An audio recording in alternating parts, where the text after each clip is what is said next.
और इस बुलेटिन में मुंबई के वसूली कांड में हम बहुत बड़ा खुलासा करने जा रहे हैं। इस पूरे केस का अब डी कनेक्शन यानी कि अंडरवर्ल्ड दाऊद इब्राहिम का कनेक्शन कैसे सामने आ रहा है, ये आपको बताएंगे।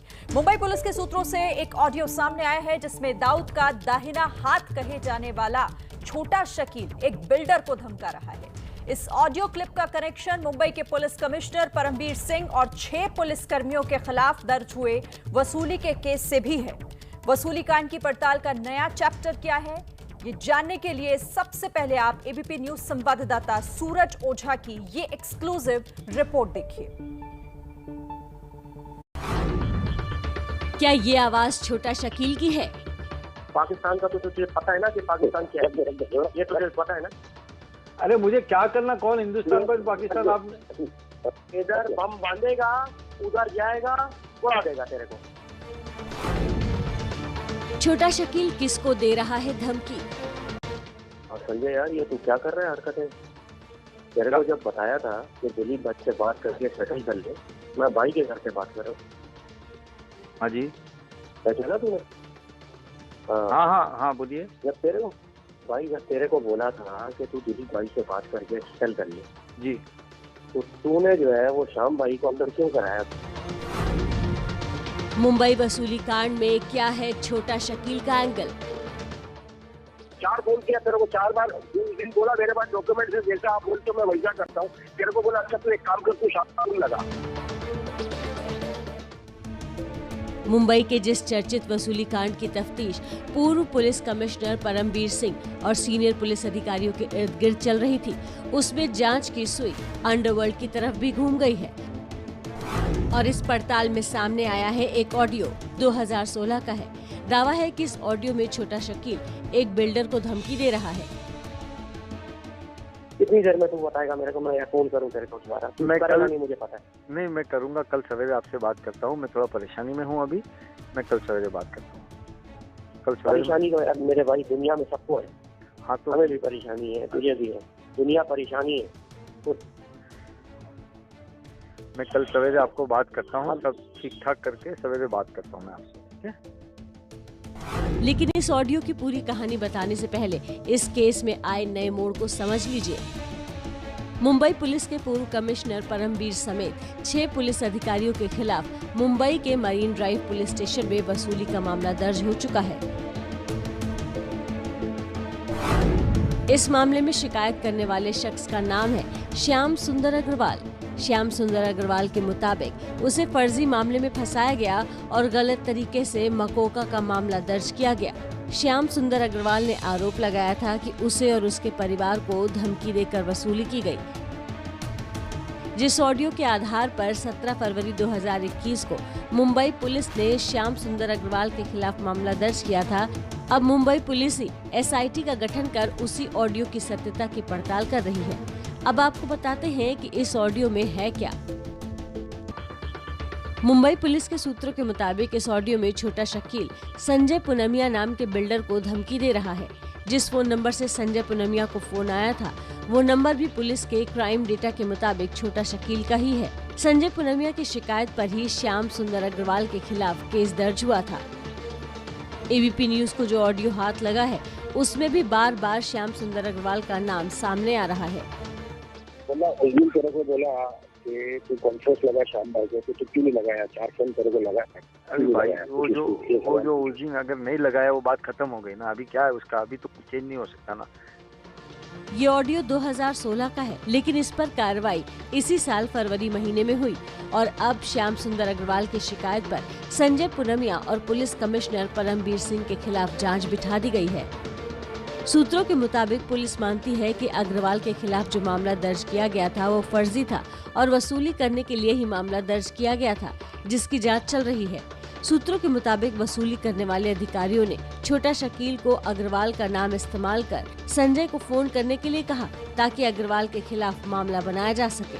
वैसे श्याम सुंदर अग्रवाल पर भी मुंबई के अलग अलग पुलिस स्टेशनों में 19 मामले दर्ज है। यानी इस कहानी के कई पहलू हैं जो पूरी पड़ताल में ही सामने आ पाएंगे।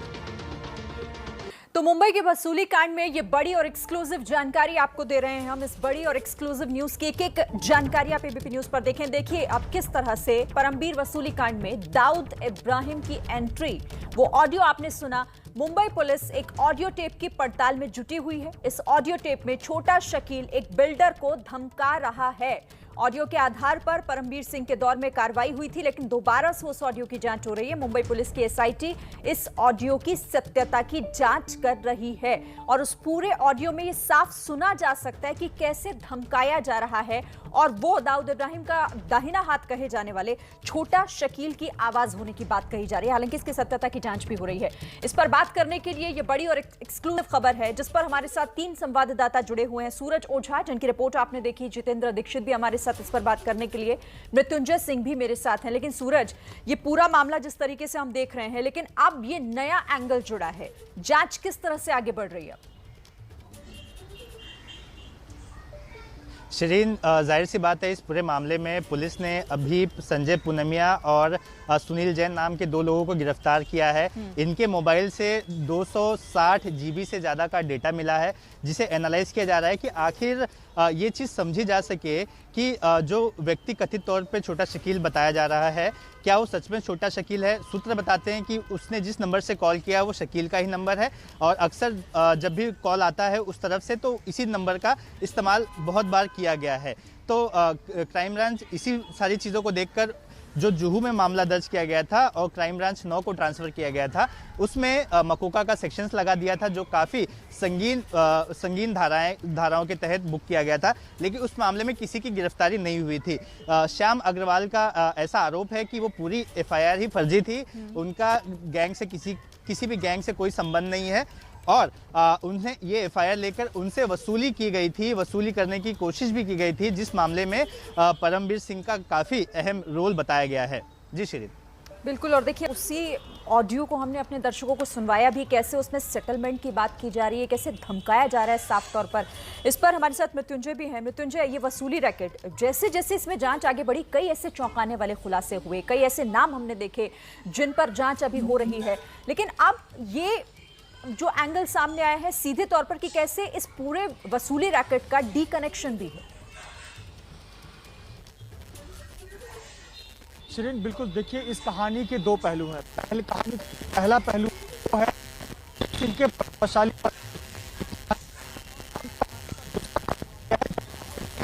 मृत्युंजय, आपके पास मैं फिर से आऊंगी, आपके पास आऊंगी। आपकी आवाज दरअसल सही तरीके से हम तक पहुंच नहीं पा रही है। जैसे ही ये ठीक होती है आपके पास फिर से लौटती हूँ। लेकिन एक बार फिर से जितेंद्र, आपके पास मैं आऊं सवाल लेकर, लेकिन एक बार फिर से अपने दर्शकों को ये पूरा ऑडियो सुना देते हैं। ये ऑडियो किस तरीके से साफ करता है, हालांकि इस पर अभी जांच हो रही है कि कैसे इस पूरे मामले में, इस पूरे रैकेट में इसका डी कनेक्शन यानी दाऊद इब्राहिम के साथ कनेक्शन क्या है। वो पूरा ऑडियो एक बार फिर से सुनिए।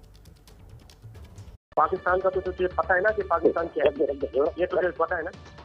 अरे मुझे क्या करना, कौन हिंदुस्तान पर पाकिस्तान। आप इधर बम बांधेगा, उधर जाएगा, उड़ा देगा तेरे को। और संजय यार, ये तू क्या कर रहा है हरकतें। तेरे को जब बताया था कि दिलीप भट्ट से बात करके सेटल कर ले, मैं भाई के घर से बात कर रहा हूँ। हाँ जी, पहचाना तूने? हाँ बोलिए। जब तेरे को बोला था कि तू दिलीप भाई से बात करके सेटल कर ले जी, तो तूने जो है वो श्याम भाई को अंदर क्यों कराया? 4 फोन किया तेरे को, 4 बार दिन बोला मेरे पास डॉक्यूमेंट से, जैसा आप बोलते हो मैं वैसा करता हूँ। तेरे को बोला अच्छा तू एक काम कर, तू श्याम लगा। कितनी देर में तू बताएगा मेरे को, मैं फोन करूँ तेरे को दोबारा? मैं कल नहीं, मुझे पता है। नहीं, मैं करूँगा, कल सवेरे आपसे बात करता हूँ। मैं थोड़ा परेशानी में हूँ अभी, मैं कल सवेरे बात करता हूँ। कल परेशानी तो यार मेरे भाई दुनिया में सबको है। हाँ, तो हमें भी परेशानी है, तुझे भी है, दुनिया परेशानी है। तो मैं कल सवेरे आपको बात करता हूँ, सब ठीक ठाक करके सवेरे बात करता हूँ मैं आपसे, ठीक है? बोला तेरे को बोला कि तू कॉन्फ्रेंस लगा शाम भाई को, तो तू क्यों नहीं लगाया? 4 फोन तेरे को लगा है। अरे भाई वो जो उस दिन अगर नहीं लगाया वो बात खत्म हो गई ना। अभी क्या है उसका, अभी तो चेंज नहीं हो सकता ना। तो बहुत महत्वपूर्ण ये ऑडियो, वो पूरा क्लिप आपने फिर से सुना, कैसे सेटलमेंट की बात हो या फिर धमकाने की बात हो, ये कहने की बात हो कि पहले भी समझाया था लेकिन नहीं समझा पाया, ये तमाम तरह की जो बातें हैं, ये बहुत बड़ा एंगल जिस तरीके से इसमें सीधे तौर पर दाऊद इब्राहिम का जो दाहिना हाथ कहा जाता है, छोटा शकील की आवाज होने की बात इसमें कही जा रही है। मृत्युंजय, अगर आप तक आवाज सही तरीके से पहुंच पा रही हो तो अब अपनी बात पूरी कीजिएगा। शिरीन, देखिए, ये जो पूरी कहानी है इसके दो पहलू हैं। पहला पहलू है वो पहलू जब परमवीर सिंह एक प्रभावशाली पद पर थे, और दूसरा पहलू है जब परमवीर सिंह अब प्रभावशाली पद पर नहीं रहे और अब भागे भागे फिर रहे हैं। बात है साल 2016 की। साल 2016 का ये मामला है। उस वक्त परमवीर सिंह थाने के पुलिस कमिश्नर थे और उनके बेहद खास पुलिस अधिकारी थे प्रदीप शर्मा, वही प्रदीप शर्मा जो मनसुख मर्डर केस में जेल के अंदर है। देखिए, उस समय दाऊद के भाई इकबाल कासकर को थाने पुलिस ने गिरफ्तार किया था और उसी समय का ये पूरा मामला है। यानी कि कहीं न कहीं थाने में पुलिस का एक रैकेट चल रहा था जो प्रभावशाली पद पर बैठा हुआ था और वो बिल्डरों से वसूली का काम कर रहा था। यही श्याम अग्रवाल है।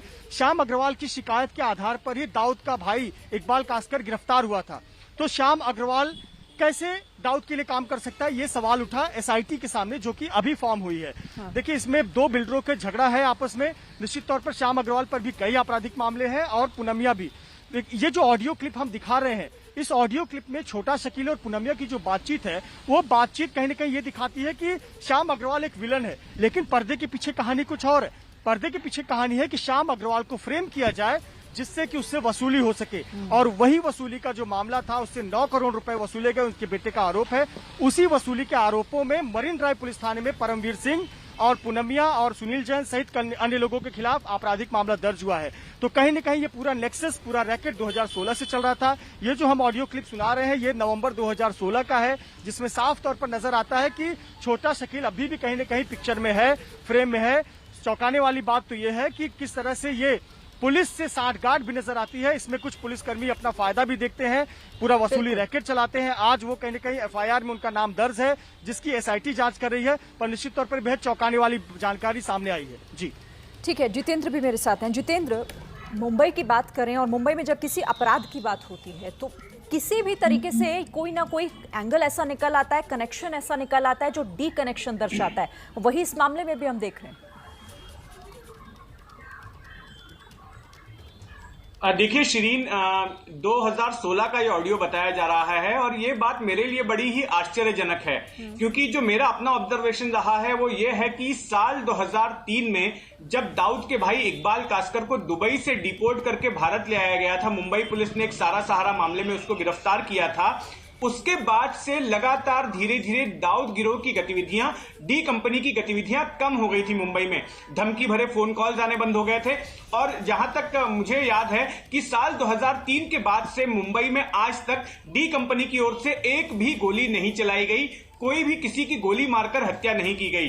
तो ऐसे में 2016 में छोटा शकील किसी को फोन करके धमका रहा है, ये बात बड़ी ही अचरज करने वाली है। ये कथित ऑडियो है छोटा शकील का। इस बात को जो है पुष्टि पुलिस की ओर से ही होनी है कि वाकई में क्या ये छोटा शकील का ही ऑडियो है, बात करने वाला शख्स छोटा शकील का है। लेकिन दूसरी ओर शरीर में आपको ये भी बता दूं कि अंडरवर्ल्ड जब किसी दो व्यापारियों में, दो कारोबारियों में झगड़ा होता है तो ऐसे मामलों में पिछले कई दशकों से अंडरवर्ल्ड हस्तक्षेप करते आया है, उनके मामलों को सुलझाते आया है। अंडरवर्ल्ड की लैंग्वेज में इसको मैटर पटाना कहते हैं, यानी कि अगर किन्हीं दो लोगों के बीच में अगर झगड़ा हो गया है, व्यापारियों में, कारोबारियों में, लेन देन को लेकर, तो ऐसे में कोई एक शख्स अंडरवर्ल्ड को अप्रोच करता है और उनको बोलता है कि आप इस मैटर को जो है खत्म कीजिए और आप कोई फैसला सुनाइए। तो अंडरवर्ल्ड एक तरह से एक पैरेलल जुडिशरी भी चलाते थे। अगर मुंबई अंडरवर्ल्ड के इतिहास को देखें तो दाऊद इब्राहिम का गिरोह है या छोटा राजन का गिरोह हो, या उनसे पहले 60 और 70 के दशक में हाजी मस्तान या फिर करीम लाला, ये तमाम लोग इस तरह का काम करते थे कि किन्हीं दो लोगों के बीच में अगर कोई विवाद चल रहा है और उनमें से कोई एक पार्टी अगर इनके पास में पहुंच जाती है तो फिर वो हस्तक्षेप करते हैं, किसी एक को डरा धमकाकर जो है मामला खत्म कराने की कोशिश करते हैं। तो यहां पर भी कुछ वैसा ही नजर आ रहा है। लेकिन मेरा सवाल बहुत ही बेसिक है कि क्या 2016 में भी दाऊद गिरोह एक्टिव है और लोगों को धमकी भरे फोन कर रहा है? क्योंकि 2003 के बाद से दाऊद गिरोह की गतिविधियां मुंबई में लगभग खत्म सी हो गई थी। सूरज, जिसका जिक्र, जिस शक की बात यहाँ पर जो सवाल उठा रहे हैं जितेंद्र, वो सवाल भी लाजमी है। जिस तरह से गतिविधियां कम हुई, लेकिन 2016 का ये कथित ऑडियो बताया जा रहा है और उसमें इन तमाम तरह की चीजों की बात उठ रही है। अभी क्या थोड़ा इंतजार इसको लेकर करना चाहिए? जी बिल्कुल, क्योंकि जो मकोका कोर्ट है सेशंस कोर्ट में, उस कोर्ट ने आदेश दिया था कि जो आपके पास एग्जिस्टिंग छोटा शकील का ऑडियो है, उस ऑडियो सैंपल से इस सैंपल को मैच किया जाए। क्राइम ब्रांच के सूत्र बताते हैं कि जब ये ऑर्डर आया उसके बाद से मतलब कोविड की वजह से थोड़ा लेटेंसी हुई, लॉकडाउन चल रहे थे और इसी बीच अग्रवाल ने ये शिकायत कर दी, क्योंकि मामला ज़्यादा पुराना नहीं है एफआईआर होने के बाद से। इसी साल के फरवरी में मामला दर्ज हुआ था, जिसके बाद चीज़ें कोर्ट तक पहुंच गई थी। इसी बीच कई चीज़ें सामने ऐसी भी आई कि हाई कोर्ट में जाकर दोनों जन ने सेटलमेंट भी किया था। सूरज, मैं रोकना चाहती हूँ इस वक्त आपको, मैं इस पर आगे आपसे बात करूंगी, थोड़ी देर के लिए आपको यहाँ रोकूंगी।